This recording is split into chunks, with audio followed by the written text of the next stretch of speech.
Salut les amis et bienvenue dans cette nouvelle vidéo. Bienvenue tout le monde. Toujours au Mexique et aujourd'hui on voulait profiter de cette vidéo pour partager avec toi un petit peu les difficultés qu'on peut rencontrer sur les routes au Mexique.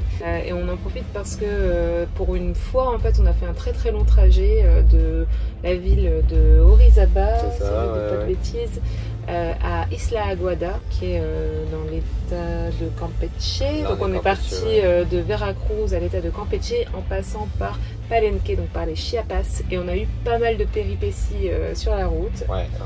Ça faisait des grosses journées de route. Jusque là c'était un bon condensé de ce qui s'est passé pendant en fait les 5 mois qu'on a vécu ici. On a fait plusieurs étapes qu'on t'a filmé également, des belles découvertes, des belles villes pas très connues en fait. Donc on voulait te montrer en fait tout ce qui peut se passer sur la route au Mexique, entre les checkpoints, police, l'état des routes qui est pas évident non plus. Et puis sans oublier nous, c'est-à-dire qu'on est avec 2 jeunes enfants, hein. Pour rappel on est avec une petite fille de 4 ans et un bébé qui a 11 mois maintenant, et puis on a un véhicule qui a des dimensions quand même pas évidentes à gérer ici. Voilà, tout ça dans cette vidéo, on va te montrer un petit peu toutes les difficultés que tu peux rencontrer au Mexique si tu entreprends un voyage en véhicule. J'espère que tu vas aimer cette vidéo. Bah oui, ça c'est sûr que tu vas l'aimer. Bonne vidéo. Bonne vidéo. Kiffe bien. Bienvenue sur notre chaîne YouTube. Nous, c'est Guillaume et Sarah. Il y a quelques mois, on a décidé de tout quitter pour vivre sur les routes avec nos 2 filles, à bord de Dumbo, notre 4x4 avec cellule, qu'on a entièrement rénové. À travers nos vidéos et les images tournées pendant notre voyage, on veut te faire découvrir les beautés de notre planète, partager avec toi nos rencontres inspirantes, nos plus beaux moments, nos coups durs, et aussi te montrer que partir à l'aventure avec de jeunes enfants, c'est possible. N'hésite pas à t'abonner à la chaîne et tu peux aussi activer la cloche pour ne rien manquer de l'aventure.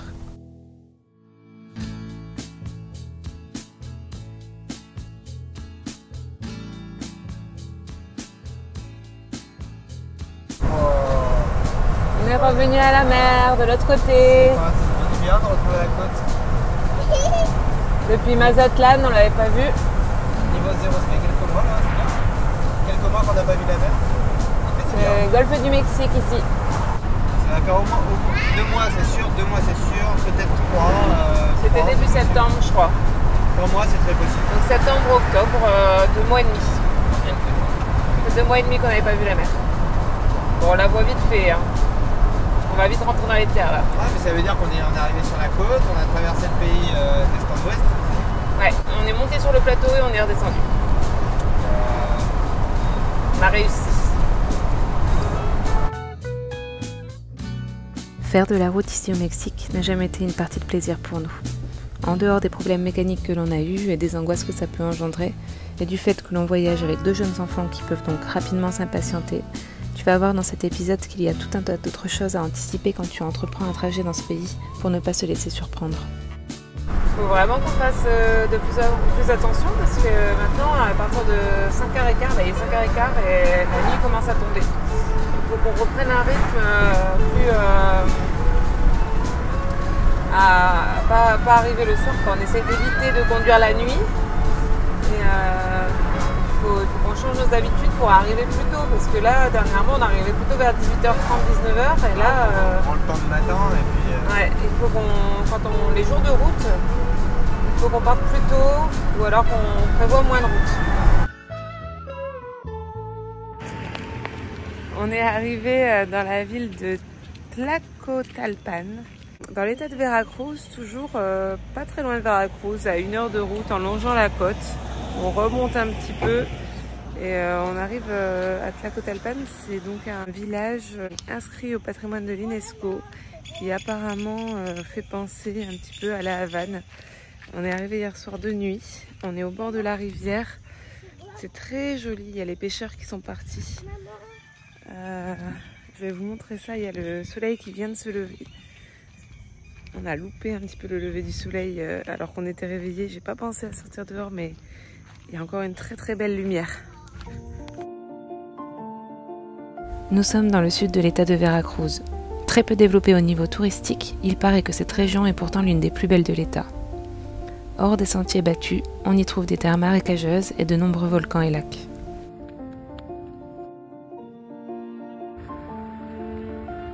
Alors la sensation de la température humide mais fraîche en même temps, cette lumière, cette rivière, moi personnellement ça me fait beaucoup penser à l'Asie quand on était sur le bord du lac en Birmanie. Une atmosphère très très paisible ici, c'est vraiment agréable.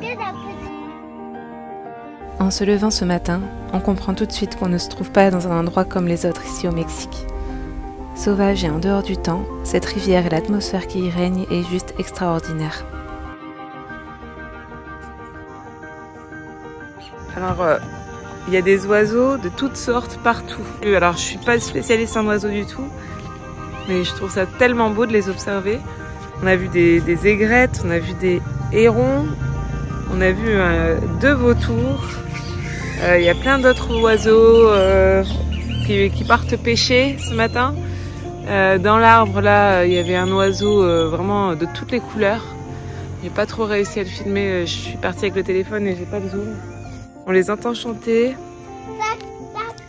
J'adore cette atmosphère, je suis déçue que Guillaume soit pas sorti avec moi, il est en train de préparer le petit déj. Est-ce que je peux lancer?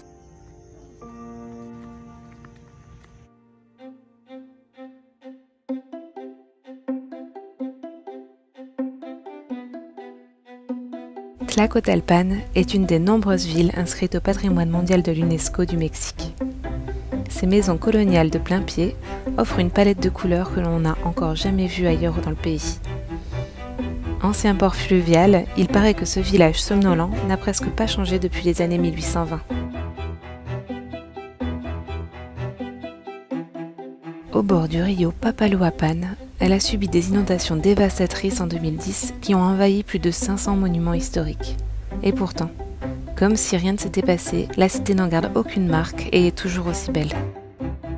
C'est tellement calme, en fait tout est fermé, ou on ne sait pas trop, il y a très peu de vie dans les rues. Il y a quelques personnes, quelques piétons qui se baladent. Alors je sais pas si c'est comme ça tout le temps. Pourtant ce week-end c'est le jour d'une fête qui est fêtée partout au Mexique, le 20 novembre normalement. Donc il est censé y avoir de l'animation. Bon, peut-être ce week-end, je sais pas. En tout cas là c'est très calme. C'est pas désagréable, mais c'est vrai que même tous les restaurants sont fermés, sont vides. Les seuls qui sont ouverts sont vides. Donc bon, c'est comme ça. Alors c'est le regroupement des... C'est quoi? C'est des corbeaux?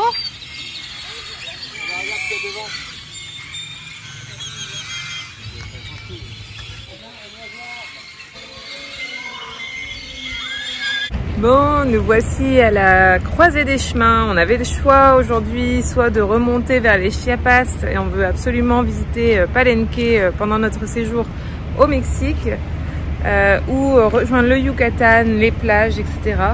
Et ben en fait a priori on va faire les deux. On va passer à Palenque maintenant, venant de Veracruz, on est quand même pas très loin, là on est à 3 heures de route.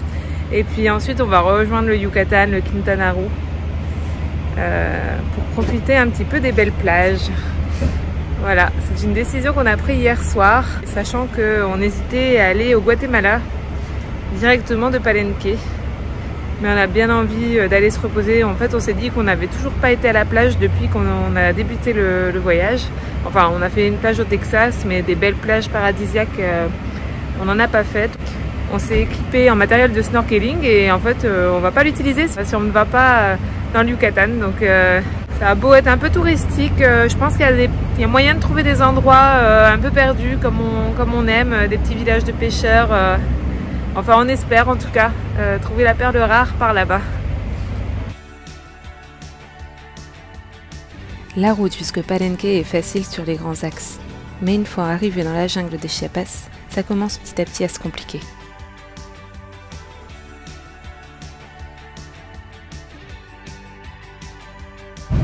La route pour aller à Palenque est bloquée, donc on va voir si on peut faire un détour. On nous dit qu'on peut passer par derrière la ville. Sur Google, ça ne nous donne pas du tout cette route-là. Donc on espère qu'on va pouvoir quand même visiter les ruines. C'est vrai qu'on ne s'était pas renseigné avant sur l'ouverture. Et on a quand même fait un détour de 3 heures, donc croisons les doigts. doit faire un grand détour. Et donc on était arrivé, mais on a dû prendre une autre route qui contourne tout. On saura bien plus tard que ce sont les cartels très présents dans la région qui faisaient blocage.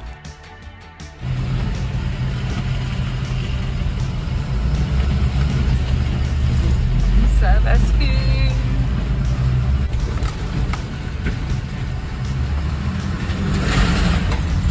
En hauteur aussi. Oh là là là là là là là là.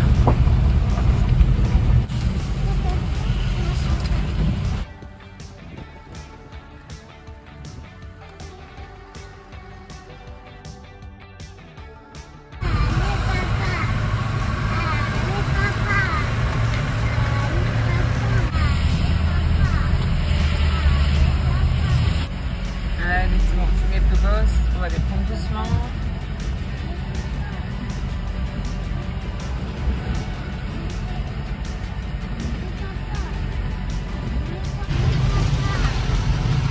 Je déteste les 4x4, je déteste les routes comme ça, les bosses. Alors gros machin qui passe sur les. Attention les branches.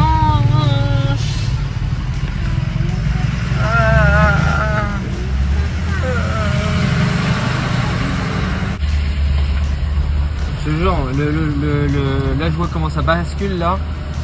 J'espère que ça va tenir le coup hein, parce que franchement c'est pas possible quoi. Regarde-moi ça. Tu vas voir qu'on va tomber en panne ici. Mais qu'est-ce qu'on fout là? Franchement j'ai envie de faire demi-tour. En tout cas c'est joli ici. Libération pour Guillaume. Ouais. Nous voilà à Palenque. On doit faire des courses. Alors nous le gros problème c'est la hauteur en fait, plus que la largeur.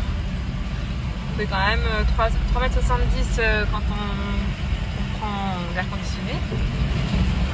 Et oh, regarde le fil là. Et il y a souvent les fils électriques,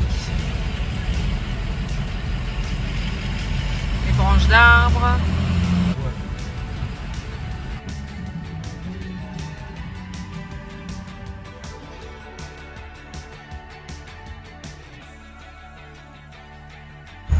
Finalement, on n'est toujours pas arrivé. On avait repéré un camping dans un hôtel-restaurant et en fait, ils prennent plus les campeurs. Donc, il va faire nuit là et on est à la recherche du lieu où dormir ce soir. Quelqu'un nous a conseillé d'aller dans un autre hôtel qui apparemment nous laisserait peut-être se mettre sur le parking et y dormir. Donc, on va aller voir. Mais bon, toutes les routes sont en terre ici. C'est pas facile et puis il va faire noir, on espère que ça va aller, c'est peut-être là. Attends. Recule. Il y a plein de moustiques. Stop, stop, stop, stop. Bon, l'hôtel est fermé en fait, il nous dit d'aller là mais... Stop, si tu veux pas aller dans la pente, tu t'arrêtes. Ok, bah stop, stop, stop, il y a un poteau. Et là, tu vas te prendre les branches. Peut-être recule. Ok, on y va. Bon, on va aller sur un parking en centre-ville. Tant pis pour nous, on voulait dormir dans la jungle, mais ce ne sera pas le cas. Bon matin les amis. Alors, on est en route pour les ruines de Palenque ce matin. On a dormi ici sur le parking d'un magasin qui se trouve à 15 minutes de l'entrée des ruines. Donc on est arrivé assez tard sur ce parking. On est dans l'état des Chiapas, juste à côté de l'état de Tabasco, donc on n'est pas très loin de la mer non plus. C'est vrai que la chaleur est revenue, on est redescendu des montagnes, il fait très chaud, il refait humide. Heureusement les nuits sont quand même assez fraîches, enfin un peu plus fraîches que cet été on va dire. On sent qu'on est autre part, qu'on a fait beaucoup de kilomètres, c'est très vert ici, on est dans la jungle, c'est hyper agréable. C'est parti, on va essayer de vous partager notre journée dans les ruines, j'espère que ça va être cool. Ici au Mexique, la drogue c'est vie. On appelle ça de la blanche. La crème solaire. On la retrouve souvent, on se fait des crises comme ça. Voilà, les ravages de ce qu'on appelle ici la blanche liquide. On les retrouve assises en bande, prenant leur dose, s'en mettant partout. Et on retrouve des teints un peu blanchâtres. Voilà, ce sont les ravages de cette crème qu'on appelle ici la crème Aguada. La crème Aguada Sola. Voilà, regardez, même les bébés en prennent. C'est du grand n'importe quoi, on retrouve ça vraiment partout. C'est terrible. Et les touristes se font prendre au piège. Et voilà, et on en remet. Ne craignons pas une surdose. Vous pouvez y aller. Non. Ne craignons aucune surdose. C'est terrible, c'est terrible.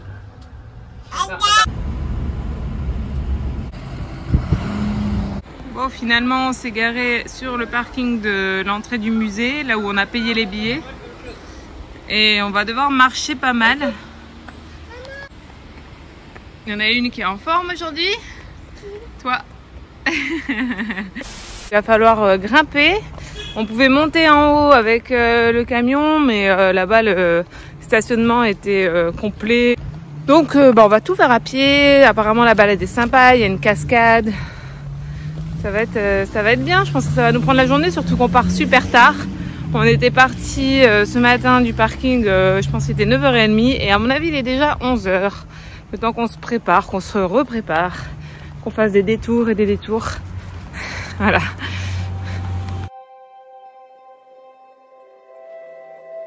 Les temples de Palenque se situent dans une jungle peuplée de singes hurleurs et de perroquets. Pour y accéder depuis le bas de la colline, il faut emprunter un petit sentier qui longe un ruisseau. C'est sûrement ce qui fait tout le charme de ce site. Le fait que ces vestiges mayas soient perdus au milieu d'une végétation luxuriante qui constitue le parc national des Palenques. Il n'y a pas tellement de monde en fait, enfin, pour le moment, il doit être 11h30. Et, on voit des groupes de touristes, mais comme ils sont en groupe, bah, ils disparaissent vite en fait. Et à part ça, c'est assez vide hein, autour de moi. Palenque c'est censé être très touristique, mais je suis étonnée. Alors c'est très grand aussi, donc je pense que les gens sont un peu partout. Hop, c'est vraiment vide.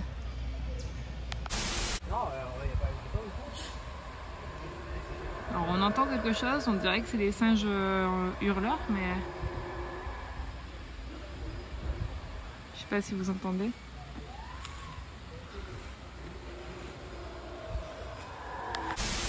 Bon bah ici il y a un petit peu plus de monde, hein. Les groupes sont là je crois. Il y a tous les vendeurs en fait. La magnifique cité de Palenque, qui a prospéré entre 630 et 740 environ, se dresse là où la plaine côtière cède la place aux premières collines. Sur plus de 15 km² s'étendent des centaines d'édifices à l'architecture maya en ruine. Difficile d'imaginer qu'à l'apogée de la ville, ils étaient peints en rouge vif et ornés de reliefs en stuc jaune et bleu. Malgré les touristes, cette étape est un must pour nous et nous ne regrettons absolument pas le détour fait pour y parvenir.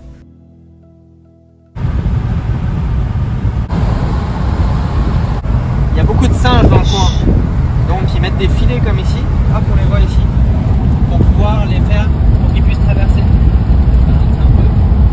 Ouais, c'est intelligent. Ah bah ouais. Hop. Hop.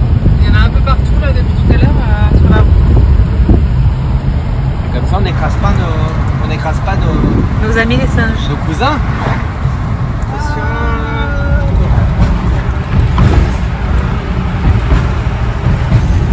Hop là.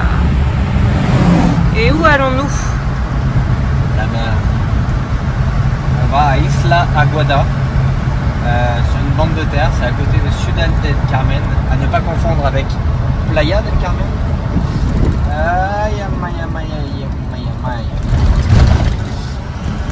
Et depuis qu'on est arrivé au Mexique, on n'a pas été à la mer encore, enfin pas beaucoup, on a été à Guaymas, mais il faisait tellement chaud, tellement pas agréable qu'on avait tellement de choses en tête que finalement on n'a pas profité. Et donc là on va à la mer, voilà, dans le golfe du Mexique. Je sais que ça va faire plaisir à une certaine Elisa qui est en train de dormir. Alors les routes ici en fait au Mexique, franchement je crois que c'est les pires. Non, c'est vrai, il y a le Québec. Ouais, il y a le Québec. Attention, regarde. Mais il y a ce genre de poules, hop là, on voit bien, mais faut pas les louper quoi. Là c'était un petit là. Ouais. On a vu des puits. Ici c'est pas des nids de poules, c'est des puits. Et encore on est sur une autoroute. Hein. Ah, là normalement c'est 90. Allez. On paye quand même pour ce genre de route et on se demande pourquoi. On paye pas cher. Regardez. Je veux juste vous montrer à quel point les routes ici nous secouent. Même l'autoroute. En fait l'autoroute ça veut juste dire que c'est une route payante, mais ça veut pas dire que c'est une route de bonne qualité où on peut rouler vite, hein, loin de là. Quand même, on a remarqué que moins on payait cher les routes, plus elles étaient pourries, quoi. Il y a un rapport qualité-prix qui est presque évident. Là on a payé 47 pesos. Avant même de rentrer dans l'autoroute, on s'est dit tiens, on sent mal. Ouais, ça paraît logique, mais en même temps, on n'a toujours pas encore payé, on ne sait pas ce qu'on va payer à la sortie, parce qu'ici on paye à l'entrée et à la sortie, donc on va voir. Mais on se disait que les routes du Mexique étaient quand même bien pourries. La compétition avec le Québec, c'est rage. Oui, on se demande lequel est le pire. Du coup, on doit avouer que faire de la route, c'est franchement pas un plaisir. Entre les enfants qui peuvent quand même facilement s'impatienter, la chaleur parce qu'on n'a plus de clim, et puis les routes qui sont en très mauvais état, on est sans arrêt secoué, et on est censé s'arrêter par les péages, la police. Comme on n'a plus de clim, on a aussi constamment les fenêtres ouvertes, du coup on s'entend pas, déjà il y a toujours du bruit, de l'air, du vent. La voiture fait beaucoup de bruit, on a les fenêtres ouvertes. Donc ça fait encore plus de bruit. On s'entend pas parler. Bon, franchement, pour nous, c'est pas très agréable là.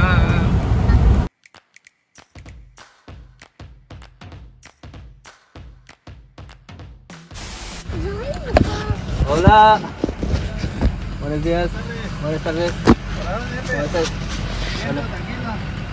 Bien. ¿Dónde te diriges? ¿De qué? ¿Hacia dónde te diriges? ¿Tu destino? Destino Isla Guada. Isla Guada. Isla Guada. Sí. ¿De dónde nos visita? Desde Francia. Francia.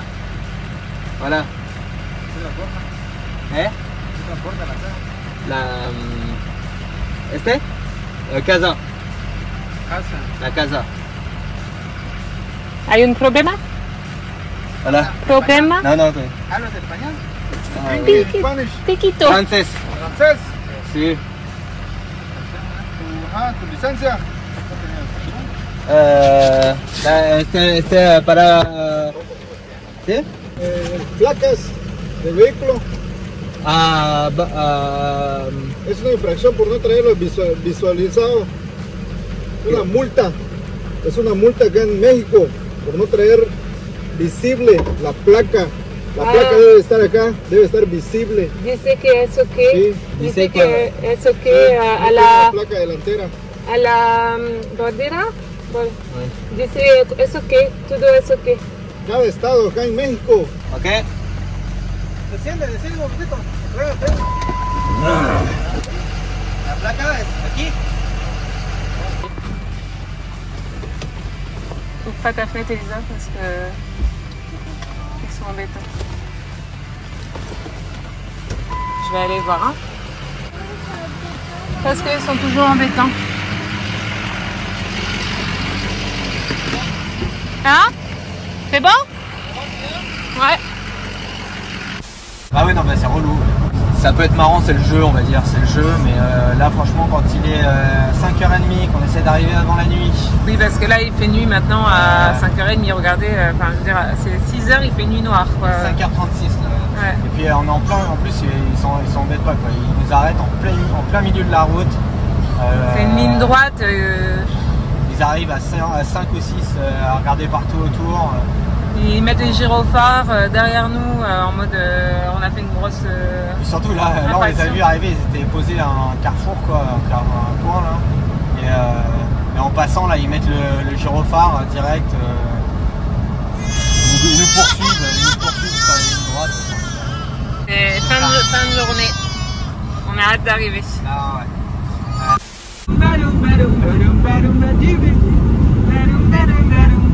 Ces éléphants qui se balancent. Une souris verte qui court dans l'herbe. Je l'attrape par la queue, je la montre à ces messieurs.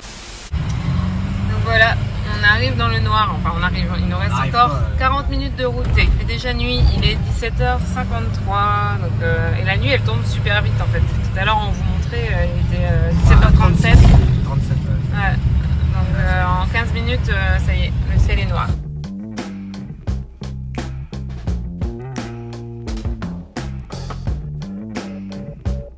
Hop, on est arrivé.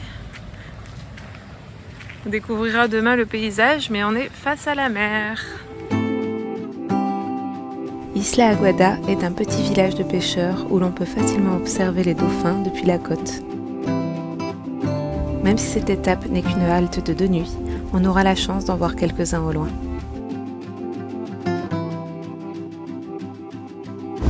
Finalement, on est arrivé ici à Isla Aguada donc avant-hier et on pensait peut-être rester plusieurs jours. Finalement, le camping est très cher, surtout pour ce que c'est. On n'a pas d'infrastructure, on n'a pas de piscine et la plage est toute petite. La mer est sympa, mais l'endroit pour jouer sur le sable est vraiment petit. Et en plus, on n'a pas de chance parce qu'il pleut, il fait beaucoup de vent, il fait pas très bon. Donc en fait, on s'est dit qu'on allait décoller. Et comme nous, notre objectif maintenant, c'est de rejoindre les belles plages du Yucatan, ben, on préfère gagner du temps pour avoir un peu plus de temps. Un peu plus de temps sur les plages qu'on avait fixées au départ. Donc c'est parti, on repart pour une nouvelle étape. Et puis on vous dit, comme d'habitude, à samedi prochain. Des bisous!